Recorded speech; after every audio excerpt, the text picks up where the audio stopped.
Andrew. My name is William Moss, and I'm the Executive Director of the International Vaccine Access Center, and it's my great pleasure to welcome you to this webinar on how will COVID-19 vaccines be deployed in Maryland and the United States. And I really want to give a warm welcome to Dr. Jinlene Chan from the Maryland Department of Health and Dr. Letitia Zaradza from the Baltimore City Health Department. And this webinar will be moderated by Dr. Josh Sharfstein from the Johns Hopkins Bloomberg School of Public Health. I'm going to give a brief overview before we get into the discussion. And so, Andrew, the next slide. Just want to introduce everyone to the International Vaccine Access Center here at the Johns Hopkins Bloomberg School of Public Health. Last year, we celebrated our 10th anniversary. We were founded in 2009. We work in many countries throughout the world, have about 50 faculty and staff, and have trained many students. Next slide. So as all of you know, there's been great excitement around the development of COVID-19 vaccines development. Congress has directed $10 billion through Operation Warp Speed to address the pandemic through the development, manufacturing, and purchasing of COVID-19 vaccines. And we anticipate that millions of doses, perhaps as many as 40 to 45 million doses, could be available to the public by the end of this year, by the end of this month, with hundreds of millions of doses coming online throughout 2021. But because of the scarcity of COVID-19 vaccines, the federal government and states and local jurisdictions will need to make very difficult decisions about how best to allocate this limited supply. And there's been a lot of thinking about this over the past several months about what would be the prioritization process and groups for COVID-19 vaccine allocation. Next slide. As you know, there are a number of vaccines that are in the pipeline, and particularly in late stage phase 3 clinical trials. We anticipate that both the Pfizer and Moderna messenger RNA vaccines will be the first that will become available here in the United States, but there are a number of other vaccines that are not far behind them that are listed on this slide with various vaccine platforms and different delivery schedules. Next slide. So how have we been thinking about frameworks for equitable allocation of COVID-19 vaccines? Here at the Johns Hopkins Bloomberg School of Public Health, the Johns Hopkins Center for Health Security published in August of this year an interim framework for COVID-19 vaccine allocation and distribution in the United States that laid out some of the ethical principles and other guiding principles for allocation. That was followed by a very comprehensive report by the National Academies of Science, Engineering, and Medicine on a framework for equitable allocation for COVID-19 vaccine that was requested by the NIH and the CDC, and that forms some of that really guides the Advisory Committee on Immunization Practices and the CDC's recommendations on how to equitably allocate scarce COVID-19 vaccines. Next slide.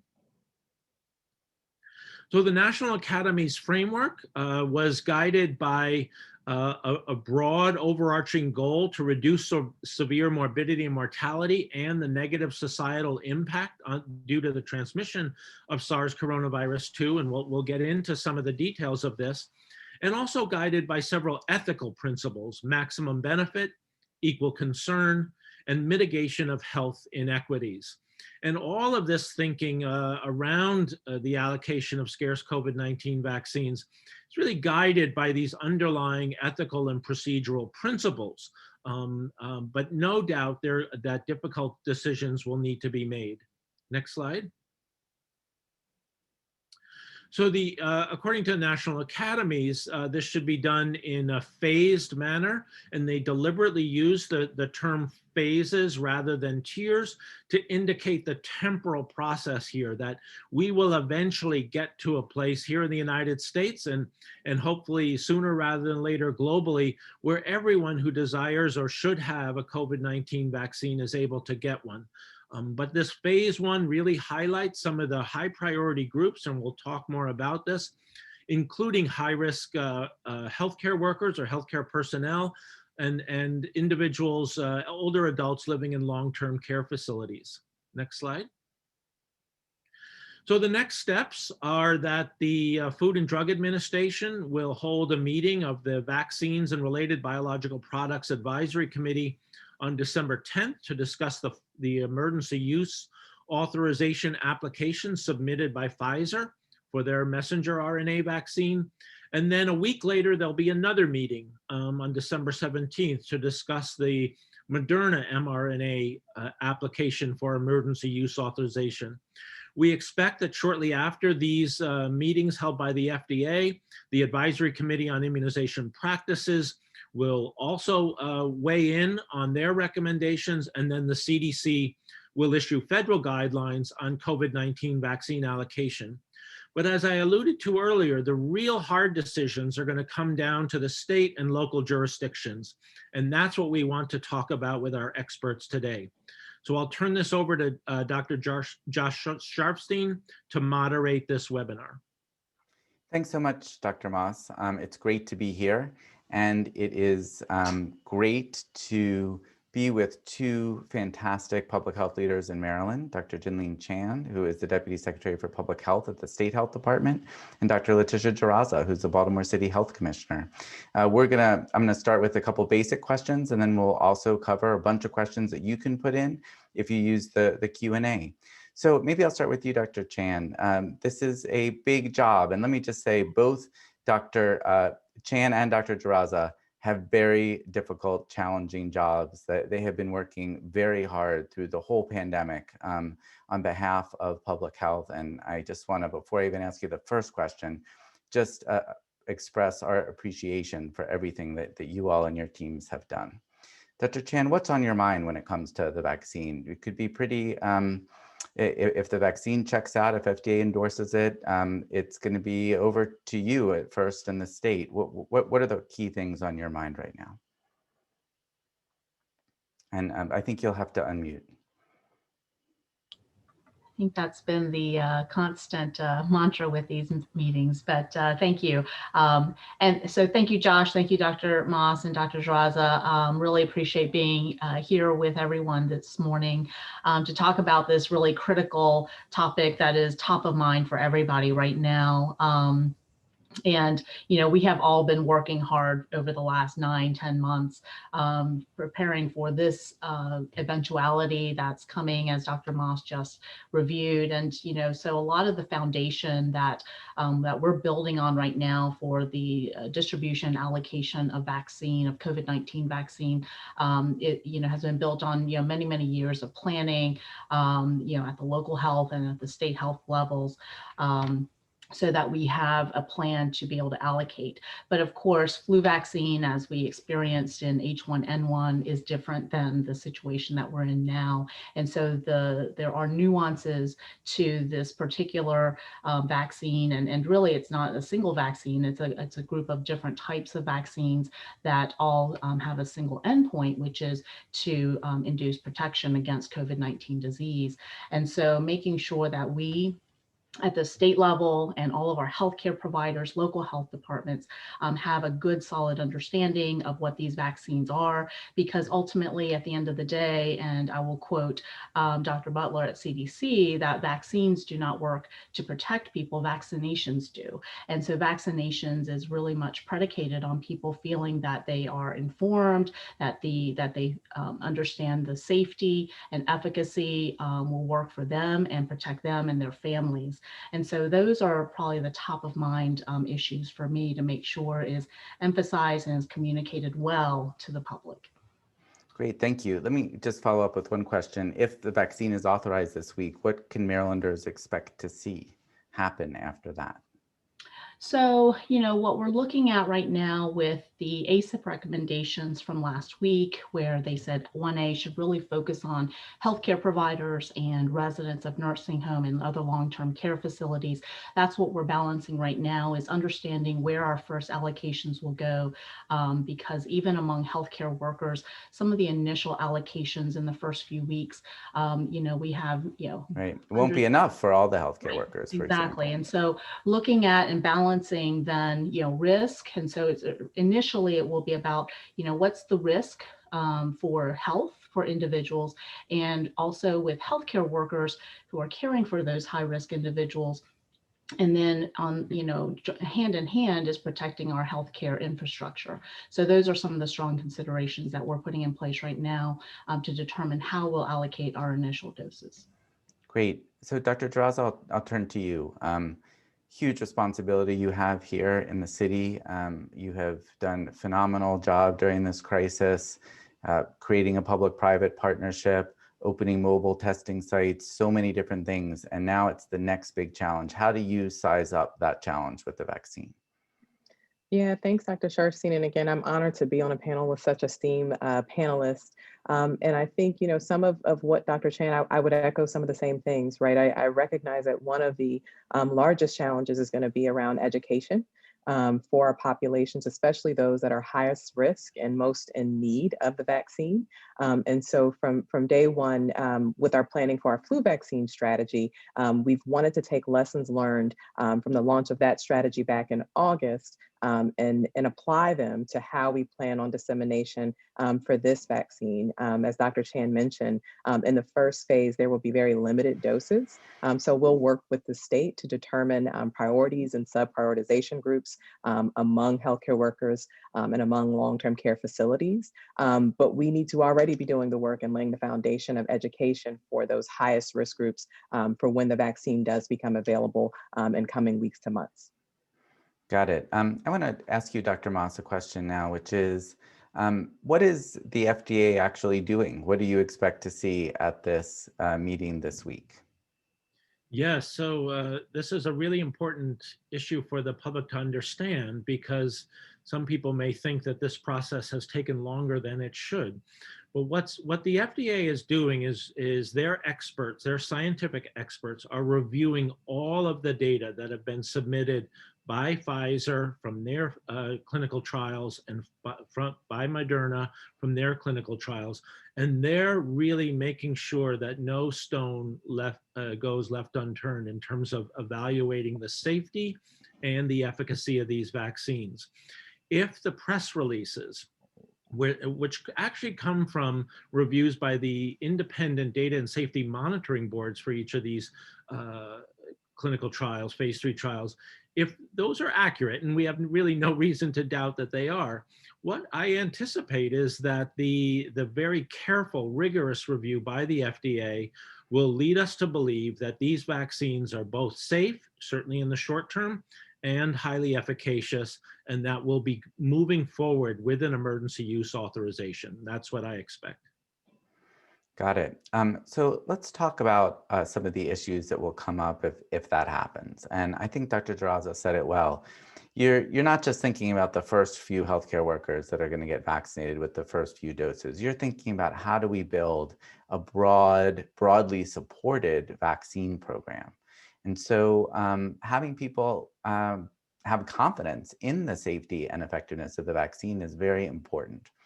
What do you think that each of your departments are thinking of doing to get the word out, to engage people, to have people begin to realize this is something that could really protect them and their family? Maybe I'll start with you, Dr. Draza. Absolutely. I think that, first and foremost, it has to be a team effort. So I'll kind of start there and saying that the Baltimore City Health Department can't do the work alone. We've been fortunate in the flu vaccine strategy to really have great partners, but we'll really be looking to trusted community leaders, strong community leaders who supported the flu vaccine and some of our initiatives there to help with messaging. I think it will also be very important that we're honest and transparent about what we know about the vaccine, about what we know about its efficacy, its safety, its short-term benefits, and acknowledge that there are things that we don't know and that we'll still be learning regarding potential adverse events as we roll out the vaccine to more individuals. When I think about the African-American community in particular, and what we know about medical mistrust and about vaccine hesitancy, much of which we've known before, but certainly as we did our focus groups around flu vaccine, we learned firsthand what the hesitancies were for Baltimore City residents, it'll be important to really target and focus our messaging to address and dismantle what we know those concerns are, right? We have to, I think, address and acknowledge the root cause, and that they're rational concerns and rational fears. So I think that's kind of how we'll plan to start. Could you give me an example from the flu campaigns that you're talking about, where you're trying to address some of those issues which do also exist for the flu vaccine? Sure, absolutely. So as a part of our flu vaccine strategy, we did multiple focus groups, specifically in the African American community and in the older adult community, also looked at the Latinx community as well, to understand what, if any, hesitancy existed around flu vaccine. And then we developed messaging in partnership with Hopkins CCP to address those particular concerns that we were seeing. We heard that, individuals wanted campaigns, media campaigns where individuals look like them. They look like they were from Baltimore. They look like they were city residents. We understood that it was important that there be a trusted messenger in the community also providing the messaging. So we've done a webinar series and included local faith leaders who are trusted in the community to help with disseminating the message. Great. I want to go back to you for a quick second, Dr. Moss, because both you and Dr. Jaraza raised this question of short-term versus potentially other types of safety issues with the vaccine. And any product, when it's brought to market, is brought to market with a big clinical trial, like a big vaccine like this. But even if you have tens of thousands of people in the clinical trial, there are potentially adverse effects that you are very, very, very rare. You won't see it in the clinical trial. And of course, the clinical trial is only of a certain duration, no matter how long it is. Typically, it is only a few months for a vaccine. So what about 1 year later, 2 years later, 3 years later? How do you think this question is going to come up at the advisory committee? And what do you say to people who say, well, I want to know the 5 or 10 year adverse events before I consider getting a vaccine right now? Yes, Josh, these are really important questions. And outside of a terrible pandemic, we would have some leeway in terms of following participants of a phase 3 trial for longer before there's an emergency use authorization. Those participants will be followed, and we will learn whether or not there are rare or longer term side effects associated with these vaccines. And you're very right. Even in large phase 3 trials, these involve 40 to 60,000 participants. There may be even rarer side effects that aren't detected. And so that's why we in the United States have a system for monitoring vaccine side effects after whether it's an approval or certainly after an emergency use authorization, to make sure we know whether or not there are longer term side effects or these very rare side effects that just cannot be detected even in large phase 3 trials. So, but the trade-off here is we are in the midst of a terrible pandemic in this country. We are seeing record numbers of cases, hospitalizations, and deaths. And unfortunately, because of that tragedy, we just do not have the time to look for these very rare side. Right. I would just point out, I hear you. I would just point out that some of what we're talking about, really, it's impossible to do before licensing a vaccine. You can't do a clinical trial with millions of patients. And in fact, what we know, but it's not an open-ended concern to the extent that we know from other vaccines and other experiences that you really do see side effects pretty early on. And when we had that session with Dr. Peter Marks from the FDA, and we talked about, how they insisted on certain safety data, why they picked that safety data. They said, because this is really what the science says where adverse events would be concentrated. Exactly. And so, right. The vast majority of side effects occur within 30, 40 days. And that's why the FDA made those recommendations that at least half of the participants need to have 2 months of follow-up. We're going to pick up the vast majority of side effects in that time. Yeah, and I think we'll hear about a little bit more about this discussion, I bet, at the advisory committee meeting on Thursday. So over to you, Dr. Chan. How do you think about this question of vaccine acceptance? So I think that, as I mentioned in my early remarks, and I would agree with Dr. Jaraza that public education, and it's really trying to make sure that our messages about what do we know, and being very open and honest and upfront. And a key message that we have heard from our technical advisory group as well as our community stakeholders is, one of the trusted voices are other healthcare providers. So people that they already have a relationship, if that's available. So making sure that our healthcare providers are educated and have good information about what is an EUA, what does that mean, so that they in turn can help educate the patients. So whether it's physicians, nurses, PAs, others who are going to be involved in the vaccination itself, sort of at the time of vaccinating. But another important component, and Dr. Jwaza alluded to it, and we are learning a lot of lessons from Baltimore City and the work that they've done and taking those lessons statewide, is engagement and talking to important community stakeholders and community leaders and understanding, what are the questions that they have, what are the concerns that are coming from the community, and making sure that in our messaging that it's not a one size fits all, but that, we really try to get into and hone into some of the specific questions and concerns, because, I think that as with any medical intervention, whether it be vaccines or, a medication, that it's important that people understand, the information and what the benefits are and what the risks are before they consent. And so those are all important things that we're working on at the state level.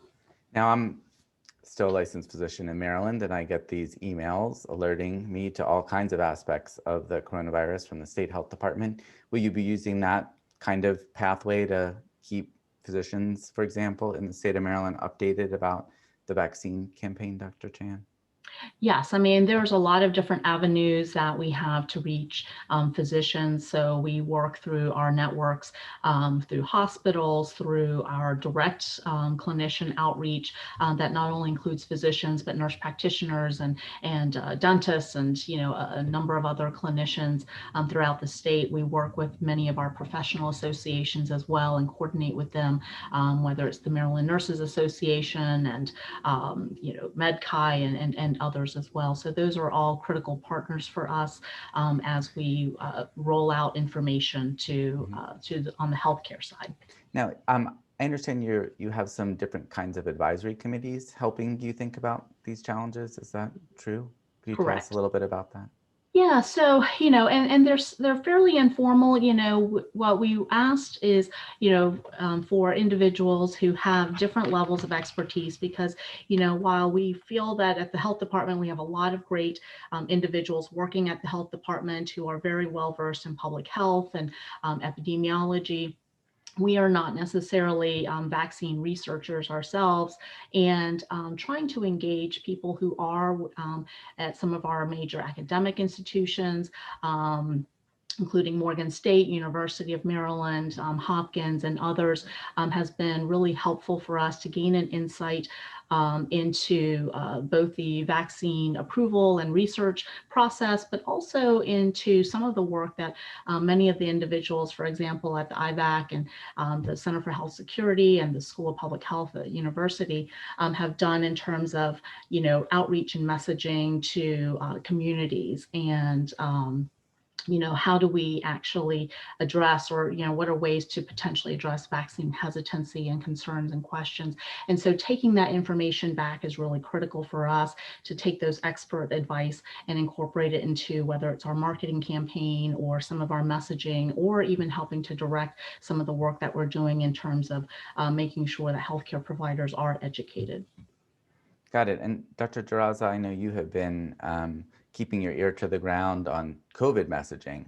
Can you tap into that network as you think about COVID vaccine messaging, and how will you do that? Absolutely. So the city instituted the Joint Information Center certainly early on in the pandemic, and that was kind of the core of our messaging group. We are again, looking to that group again, which consists of PIOs, public information officers from across city agencies, but also working within that public-private partnership, which includes Hopkins, Care First, and University of Maryland Medical System, to amplify the messaging as it relates to COVID vaccine. So we'll absolutely be using, other avenues that we know have worked in the past. Great. I want to ask you about some of the logistics for a minute.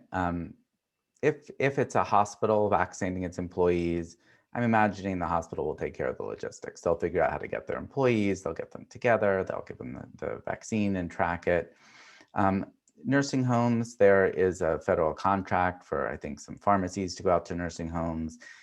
People are there. So it's relatively easier than, say, everybody else. Everybody else is a pretty big category. And if we want to do what the National Academies recommended, which is within every single risk category, make sure we're taking care of equity, we're reaching the hard to reach populations, that means doing things that are a little bit different than the usual. The flu vaccine season, Maryland does okay in terms of flu coverage, but there are racial and ethnic disparities in flu vaccine coverage. And so if we just did what we do for flu, it might not well be enough for COVID. So what are the kinds of innovative ways to distribute vaccine that we might see for the first time, or certainly at a scale for the first time with COVID? And maybe I'll start with you, Dr. Moss, just to think about, maybe from your experience globally, are there kinds of distribution models? I'm not thinking like when we only have a few doses and they're going, to a set place right at the beginning, but as we get into it, when we want to really reach in and offer vaccine to people who are at super high risk for COVID, what are the interesting and innovative models to think about? Yes, well, you're right, Justice. We're really in new territory in trying to reach, I think, such a large number of adults in such a short period of time with a vaccine. Globally, there's a lot of experience in many countries outside the United States with mass vaccination campaigns that are commonly used, for example, to immunize children against measles and rubella viruses, for example. And the way those tend to work is you set up fixed sites, such as at clinics, and outreach sites more in the community, and you mobilize as many healthcare workers, healthcare providers as you can, and try to vaccinate as many children as possible, eligible children, in a relatively short period of time. So that's a potential model, at least to draw from, that's used more globally. I imagine that we'll also obviously leverage pharmacies, for example, in the United States, and use pharmacists, as we do for other vaccines increasingly, to deliver these vaccines to adults who are coming. There still will be challenges. We have challenges, for example, with the cold storage requirements for some of these newer vaccines, particularly the Pfizer vaccines. But there are workarounds for this, and we also have examples globally of how vaccines that required this ultra cold storage, for example, for Ebola, were able to be used in very remote parts. So that all of these are surmountable problems, but they are tremendous logistical and operational challenges ahead of us. Great. Well, maybe Dr. Draza, I'll kind of pose that question to you. Are you thinking of some different kinds of models, or more of innovative kinds of models, perhaps, that you've used for flu, for COVID? Are there different kinds of vaccination rollout plans that you have for this vaccine? So similar to what Dr. Moss alluded to, is we certainly see the value in setting up pods, which will be, locations of dispensing the vaccine. But one of the things that we've done around the flu vaccine, which I thought was innovative, was a senior housing site model where we really focused on going to senior housing sites. One of the barriers we heard early on was, you've told us for months to stay in, and now you're telling us to go out for the flu vaccine. And so, in an effort to overcome some of the challenges with transportation, we set up a senior housing site distribution plan where we work with senior housing site managers to send clinical staff in to vaccinate the residents there. And University of Maryland is actually our evaluation partner on the effectiveness of this particular model. We used our data. We do have internal mapping data that revealed to us areas also with lower rates of vaccination uptick. And so we've solicited community partners in those areas to try to figure out if we can run flu clinics together. So again, I think using that community messenger, that trusted community partner to help identify a location, to help with messaging, and then the health department coming in, usually with a pharmacy partner to actually provide vaccine dissemination. We did something very similar in the Latinx community as well. So again, understanding how they've been so disproportionately impacted by COVID-19, we use the trusted relationships we'd established in that community to really focus our vaccination efforts for that group as well. Very interesting. I mean, you can think about acceptance and distribution as two sides of the same coin. Mm-hmm. So that if people don't really have meaningful access, if you're asking them to travel a long distance and they're afraid of getting COVID or they just don't want to go, then maybe they don't get vaccinated and people come in and say, well, you see, they didn't trust the vaccine. But that really wasn't the whole story. It could be they just didn't have access. And by doing those kinds of last mile interventions, sometimes they're called, really getting the vaccine to people where they are most comfortable, working with community partners, you really can reduce even those acceptance barriers because people will trust something that happens, closer to them. So that's really, really interesting. Dr. Chan, you've got a big challenge because you have, I think, 24 counties in Maryland, and they all have health leaders. You are trying to manage the relationship with the federal government. How are you assessing the various plans that counties are putting together? How do you, what's the state role in, keeping an eye on Baltimore City and its plans, as well as all the other counties? How do you expect to do that for this vaccine campaign? So, our role is in that respect with local health department is making sure that the local health departments has, the resources that they need to meet the needs of their community. We've been, all of us, I think, have been at the local level as well, where, it's clearly those relationships with trusted community partners, that are longstanding even before COVID, that really are the foundation on which we're building, this infrastructure to be able to vaccinate as many people as possible, and particularly in underserved communities. And so we recognize that important pharmacy partnerships, ensuring that there are people and sufficient vaccinators, if you will, available to assist in the effort, knowing that, when we look at the COVID response as a whole across the state, that, our entire healthcare system is being taxed, and public health system in terms of, at the hospital level, at nursing homes, local health involved in testing and contact tracing and enforcement, in addition to vaccinations now. So we want to be sure that health departments are resourced. And part of that is, of course, to have insight into what the needs are at the ground level and what the goals would be. And for example, with Dr. Jaraza, looking at mobile sites and work inside of senior housing may not be the right strategy in another part of the state. And so having that level of detail to understand how we can best support those efforts and to augment the available resources as much as we can to ensure success there. I think that the other component of it is that we can help to bring and we are working to bring other partners to the table to augment local health capacity. And so we anticipate that as we move into further into phase 1 and certainly into phase 2 and beyond, that we will need to engage other partners to be the vaccinators, if you will. So this is primary care and FQHCs and pharmacies, urgent cares, and others. It's probably going to be an all of the above strategy. But maybe part of that is spreading great models from one county to another as well. Absolutely. So I'm going to go to the questions, if that makes sense to you all, and we'll see how many we can get to. There's some great questions here, and if you have more, put them in. One question here is, what about people skipping the second dose of the vaccine? You know, what are you doing to make sure that the people who get the first dose also get the second dose, which, you know, maximizes the impact of vaccine? It's really the regimen that's being studied. Maybe talk a little bit about generally that challenge, but also what data systems are going to be used in Maryland to try to, you know, reduce the chance that people just get one shot and can't be reached again. Dr. Chan, maybe I'll start with you. Yeah, so we are building our vaccine system on the immunization information system that we've had for many years. This is called Immunet. And so that will be the primary system that providers access to be able to register for vaccine as we, again, roll into further phases, but also to track and even to help contact patients after they've received the vaccine for a reminder.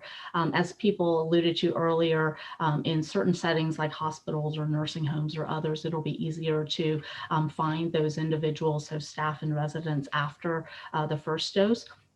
But we're looking at a system including another ancillary system called PrepMod, which we will use at local health departments to both schedule patients, but also then to send out reminders to bring them back. And it will all help us, you know, track to make sure that they get not only the first dose, but the right second dose, because it has to be the same vaccine the second time around as well. Yeah. And will there be an option for phone calls for people who don't, you know, or, you know, are at high risk, but maybe aren't so easy to use smartphones, for example? Correct. And so there's going to need to be other efforts, you know, working with the providers and local health to also reach individuals that might not be able to be reached via smartphones. Again, speaking to the, you know, people who are underserved or may not have those smartphone technology. So those are other critical outreach components. Got it. Next question for you, Dr. Moss. What do you think about co-administering the COVID vaccines with other vaccines? Like, looks like you also need a Shingrix vaccine. You know, is that taking on too much? What would you recommend at this point? Yes, it's a really good question, and I think it's going to become a more important question kind of down the road. Right now, we don't know whether there's would be any potential interference if vaccines were co-administered with the COVID-19 vaccine. So I think my recommendation would be not at this stage, but I think we'll learn more about that going forward into whether that's a safe thing to do. We are also hearing reports of side effects, what we call reactogenicity, whether that's soreness or fever, muscle aches, headaches. And we want to be able to monitor that carefully. And Shingrix also has those kinds of side effects. So I think the best thing going forward is not to co-administer other vaccines at this stage anyway. Right. Keep it simple for now, although some of the innovations built for COVID-19 may prove to be helpful for other vaccines down the road. Question for you, Dr. Draza, a great question, which is that we know that people at the highest risk of death and serious illness from COVID often have multiple other conditions, diabetes, heart disease, maybe at the top of the list. What do you do as the city health commissioner to try to identify individuals, you know, maybe for an earlier phase, or get to them early, or to do extra outreach to them to make them aware of the vaccine, so we don't have a situation where it's, you know, the people who maybe most could benefit from the vaccine because they're at the greatest risk of the illness are disproportionately not being vaccinated? What are the kinds of, you know, ways that you want to reach those populations with messaging or even with direct outreach? Yeah, so I think one of the advantages that we have, and I didn't mention it before, is that we have the Baltimore Health Corps program, which has involved hiring of numerous community health workers that are supporting with care coordination as well as public health outreach and education. And so we do have this additional workforce to help with identifying those individuals based on the data that we keep around comorbidities and underlying health conditions for our population. And so I think we'll be working very closely with that workforce, as you mentioned, to do the phone calls, right? For those that might be harder to reach via tech. We do have this additional workforce that can help with once those individuals have been identified and prioritized, that we can do that direct outreach using the workforce that we have. Maybe Dr. Chan, I could ask you also, the Medicaid program, for example, covers more than 1 million people in Maryland. The state knows exactly who has diabetes in that program, and has been diagnosed with diabetes, at least, is receiving treatment, has heart disease. Do you think the state will be able to use some of the health information that it has to get the word out to people, even if it's just reaching out to them and reminding them of the need to get vaccinated and the opportunities to be vaccinated? Yes, absolutely. We are using all of our partners, and, the Medicaid program has been engaged in working with their MCOs and preparing for this as well. And I would note that, both for planning purposes in terms of looking at where a vaccine need might be for underserved populations, who's most affected by COVID. Also looking at those comorbid conditions is really critical to be able to see, where we need to focus vaccine as it becomes more available. The other component of our plan is once we have more information on who's getting vaccinated, again, through our Immunet system that we'll be tracking, we can see where the uptake is and be able to actually begin to perhaps morph our strategy over time. Got it. So you might see a cold spot of vaccination where people aren't being vaccinated and be able to call up that local health department and say, okay, let's make a plan for this area. Correct. Particularly if you know that there may be a lot of people at high risk. Correct. So it's layers of information that we want to look at to understand how we're able to reach into communities and try to understand then where there may be some challenges in getting certain populations vaccinated. And so there will be a lot of flexibility and working and strategizing as we move into it and we have more information. Got it. Couple quick questions for you, Dr. Moss. How long do you think immunity will last with this vaccine?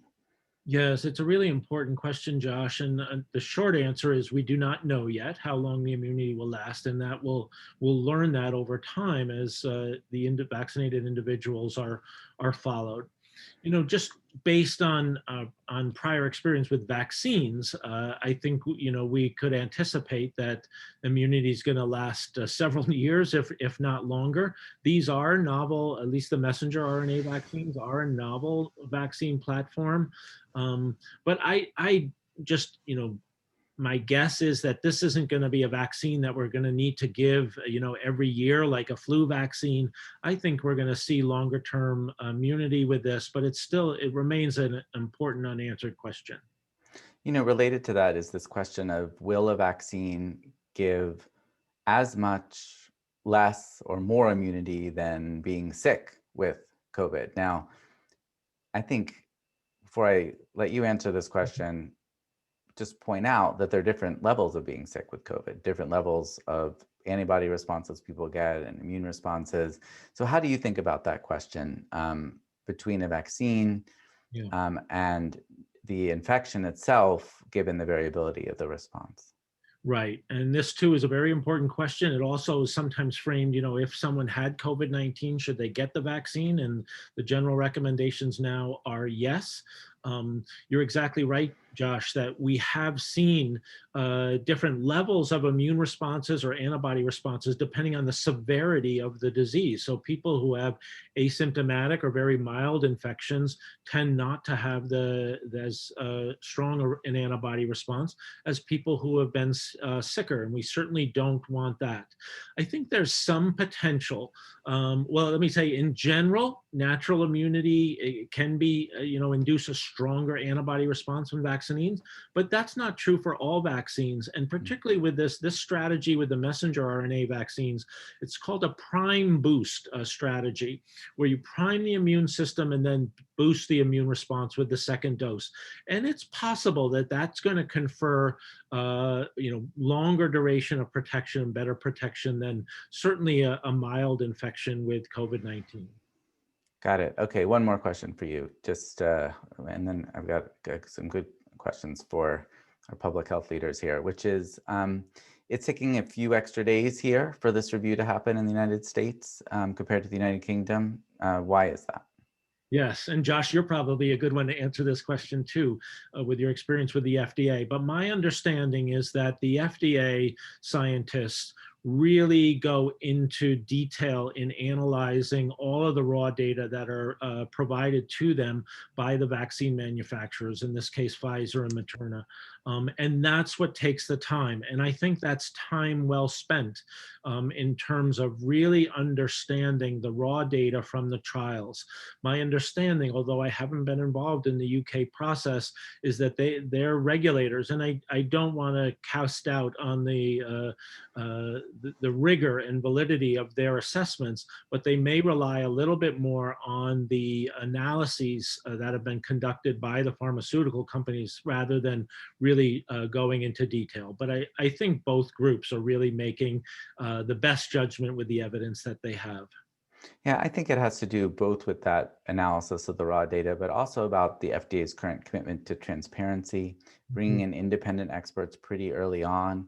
And I think the idea is that let's see what it is. Let's all look at the data and then have confidence so we can go out and have a very vigorous vaccination program from there.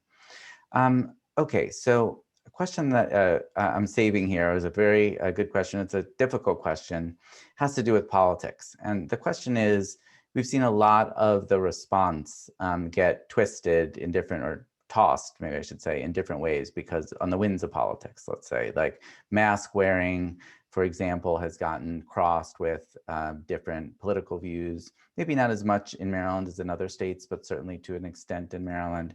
And it would obviously be very unfortunate if suddenly the vaccine were seen primarily through a political lens instead of through a public health or scientific or medical lens.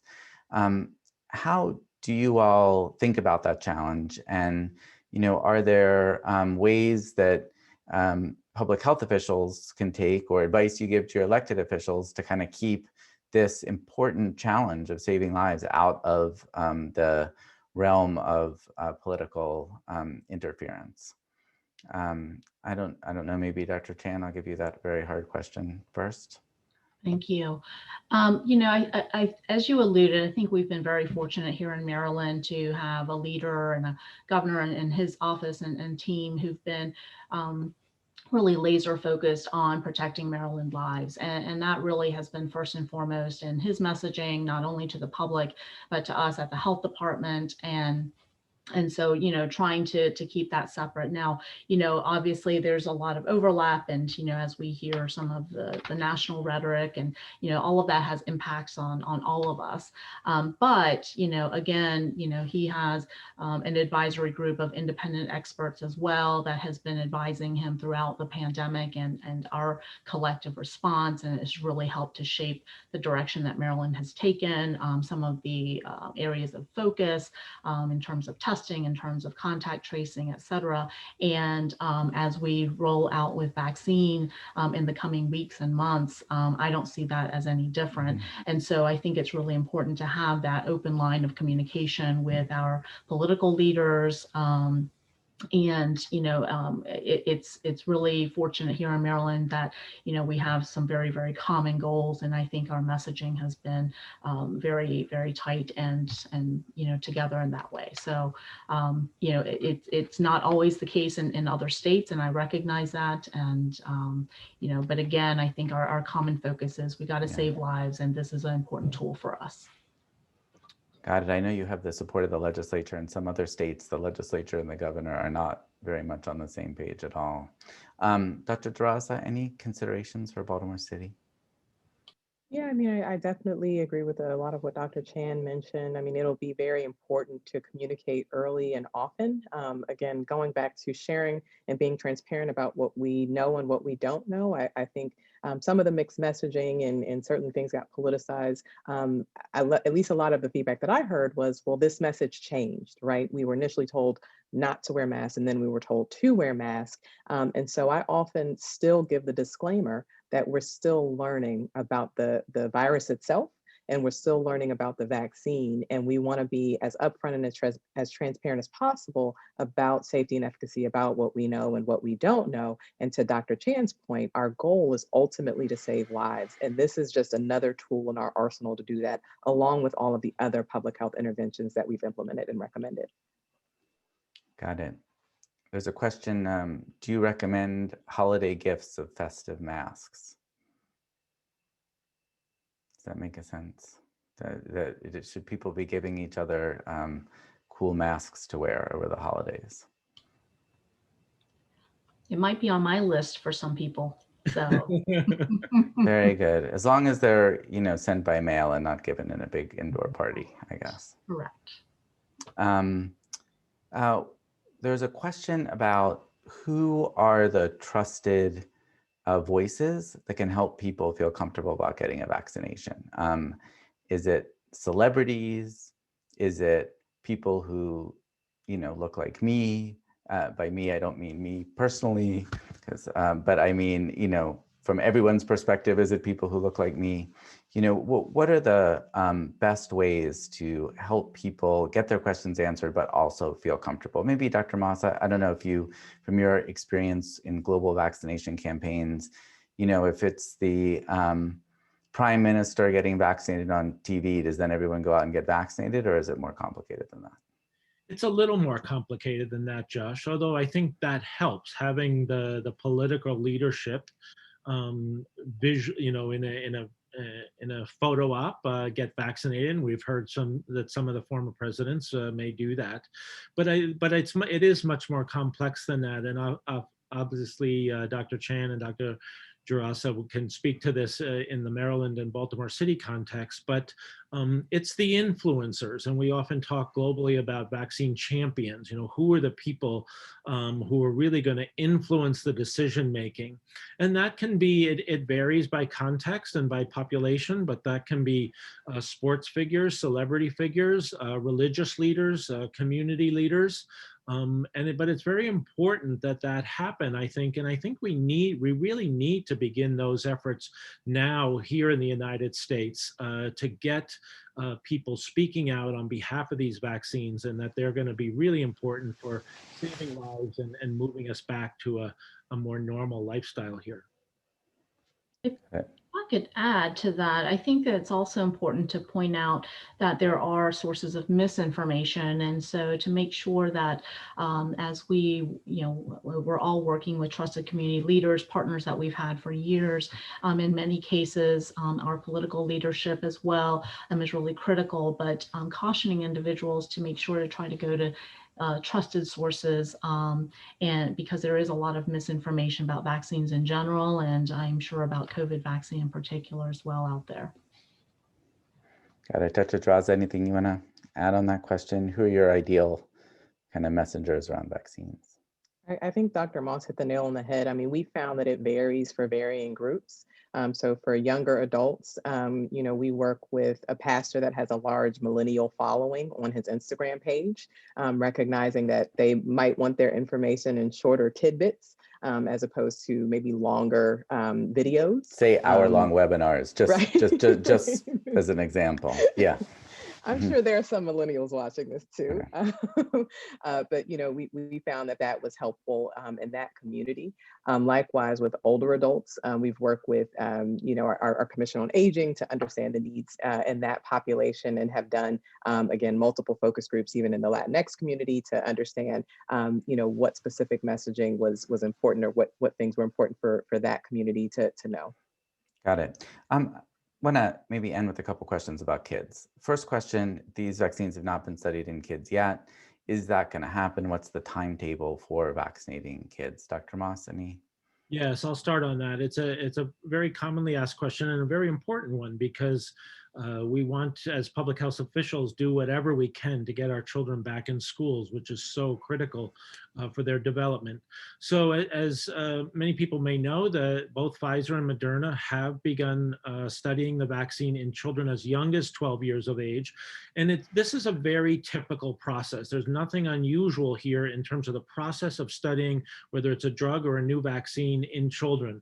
We start with adults and we kind of move down into younger and younger groups. So this is there's nothing atypical here in terms of the process.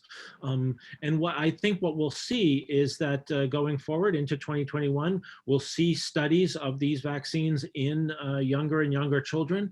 They won't be as large as the phase 3 trials that we're seeing in adults, and we'll be able to learn from the adult studies what to really look for in children. So for example, is there an antibody level that's a correlate of protection that will help guide us as to whether these vaccines are likely to be efficacious in children, and we'll need to learn more about the dosing in children. So I think we'll see this in 2021, and I'm hopeful that we'll have vaccines available to children prior to the fall 2021 school year. Wow. I want to follow up with a question about adults who work with children. So taking your point to heart that many kids are really suffering for not being in school for all kinds of academic and social reasons. On the other hand, there are some adults, teachers and others who are nervous about going back to school in the middle of a pandemic, and many schools in Maryland remain closed. Do you think that it's worth seriously considering prioritizing the adults in school for vaccination in 2021 to get kids back in the classroom as quick as possible in those areas where schools aren't open? And it's pretty much around the state right now. I don't know, Dr. Chan and then Dr. Draza, if you have any thoughts about that.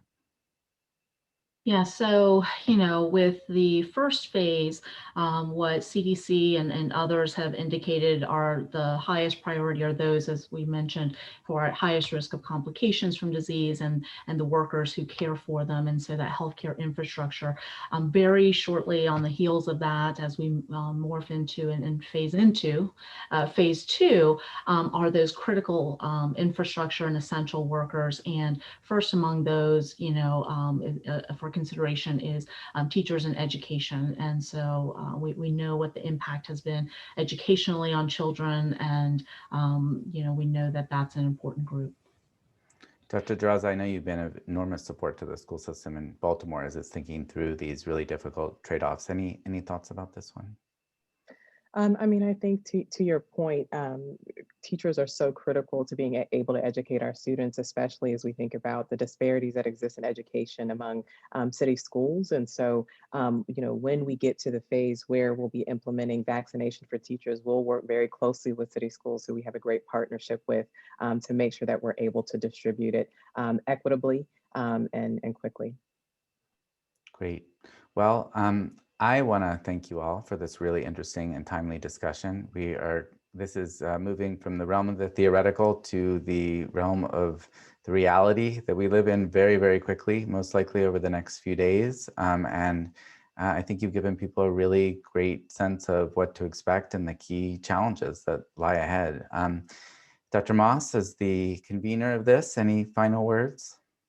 Yes, I want to thank our panelists and distinguished guests. That this was very, very important and timely, as Josh said. And thank you, Josh, for moderating this and handling all of the questions. I just thank all of you, and I hope that our audience found this to be helpful as well. Thank you. Great. Thank you, Dr. Chan. Thank you, Dr. Draza. And we'll see you all soon. Thank you. Thank you. Thank you for convening this and for having us.